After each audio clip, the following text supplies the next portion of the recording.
Did you know that honey is the only food that does not spoil?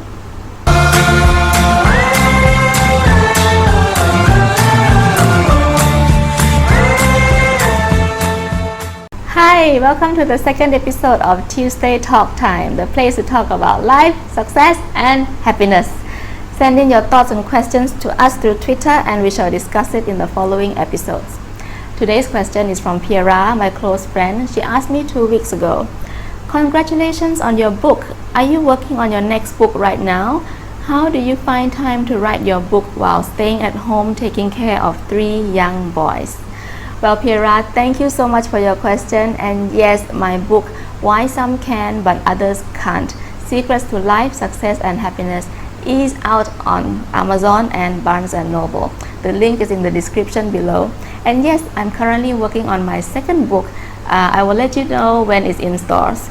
So to answer your question, how do I find time to write a book and write my blog or do videos and do the editing, all while taking care of 3 young boys while my husband is at work? It took me a while to figure things out and get my schedule set. And if you are a parent with children, you will probably know that the moment everybody in the family gets used to this particular schedule, it's time to come up with a new schedule, because nap time changes, school holidays starts, and there are just things to be added on into the family's daily activities, blah blah blah. But here's what I can share with you from my experience. Plan ahead.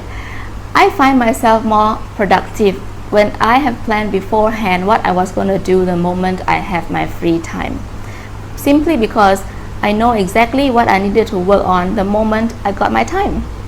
There are days though that I did not plan what I was going to do if I had free time, and the moment I had free time, I took so long just to decide what I wanted to do. And it's such a total waste of my precious free time. Free time doesn't come by easily when you are a work-at-home parent, so you should make full use of it. Planning ahead is not only for your work, it helps to plan for the children's activities as well, simply because there may be a particular time period that you want to do your work, maybe because your concentration is at its best. For me, it's between 9:30 in the morning to 11:30 in the morning.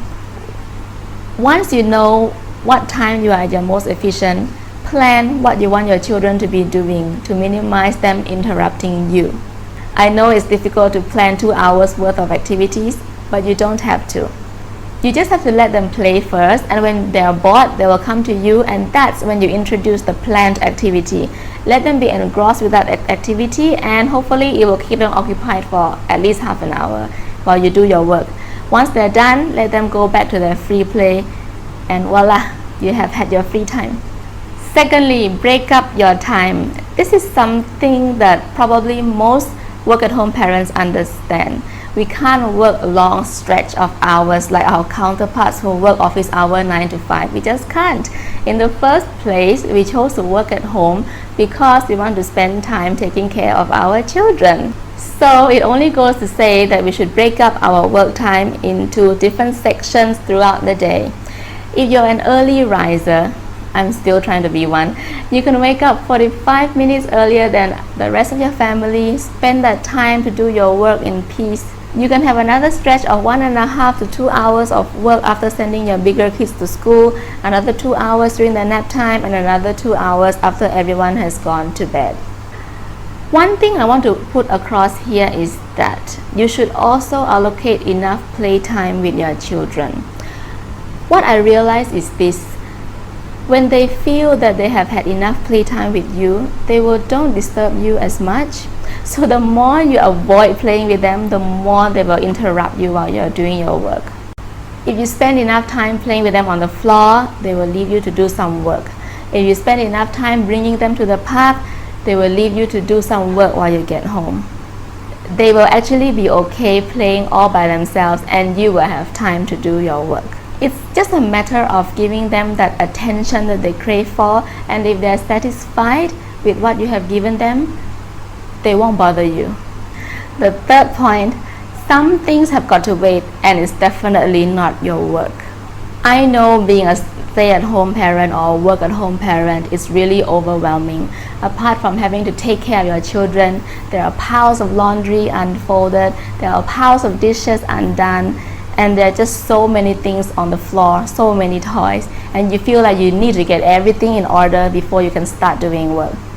No, please stop. It's not going to be possible. Please leave all these housework until the end of the day. When your children are napping, when you find them playing freely by themselves, please use that time to do some work. And I don't mean housework, I mean your work. And the last point, set the right expectations.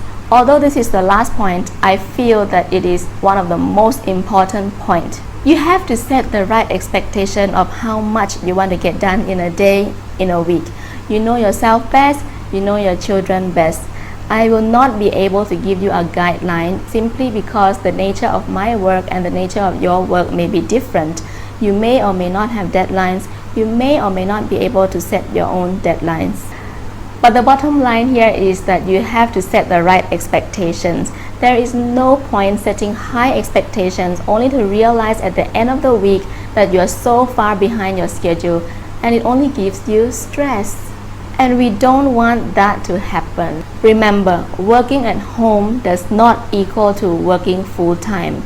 We may not be able to get the results as quickly as we wish we could, but we can get the result as spectacular as we want it to be, as long as you set the right expectations and plan properly. Thank you so much for watching. If you like the video, please share it with your friends and family. Today I'll leave you with a question. What are some of the ways you keep your kids entertained while you work at home? Head on down to lilysr.com to join the discussion with great people like yourself. Share, grow, and learn with the community. Until the next episode, keep your dreams alive, do whatever it takes to make it happen, believe in yourself because I know you have the potential. Bye!